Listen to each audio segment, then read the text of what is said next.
আমরা ফ্রিল্যান্সিং বলতে যেটা বুঝি যে আপনার ডেটা এন্ট্রি, ভিডিও এডিটিং এই সমস্ত জিনিসগুলো। কিন্তু এই যে সাইবার সিকিউরিটির যে কাজ কারবার, ইথিক্যাল হ্যাকার এগুলা খুব বেশি আমরা তো শুনতে পাই না। বাট এখানে তো টাকা-পয়সা ভালোই ইনকাম করার অপরচুনিটি আছে।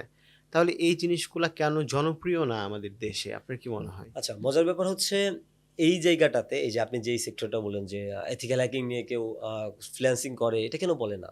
হ্যাঁ, রাইট? হ্যাঁ, হ্যাঁ। সো বাংলাদেশে সর্বপ্রথম আমি বলতে পারি যে আমি একমাত্র ব্যক্তি যে হচ্ছে এই এথিক্যাল হ্যাকিং দিয়ে ফ্রিল্যান্স করা যায়, এটা আমি পাবলিকলি এসে বলছি। এটা পাবলিকলি এসে হ্যাঁ, বলছেন। পাবলিকলি ওকে। আমি এসে বলছি এবং সেটা আরজেকি বিয়া ভাইয়ের শোতে এসে বলছিলাম।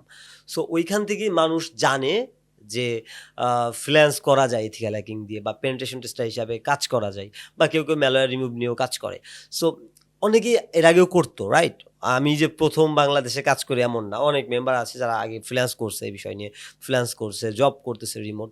বাট তারা আইসা বলে নাই, I don't know why, because এটা হইতে পারে যে যেহেতু একটা sensitive part like hacking activity জড়িত। তো এই জায়গা থেকে অনেকেও বলে নাই, এইজন্য জানে নাই মানুষজন।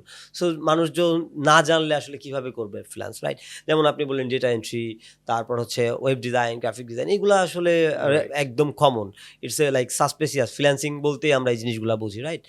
সো এই যে সেক্টরটা, এই সেক্টর সম্পর্কে মানুষ অ্যাওয়ার না, মানুষ জানে কম যে এই সেক্টরের অবস্থা কি, ৫ বছর পর কোথায় যাবে, এইটার ফিউচার কি, এখন এআই চলে আসছে।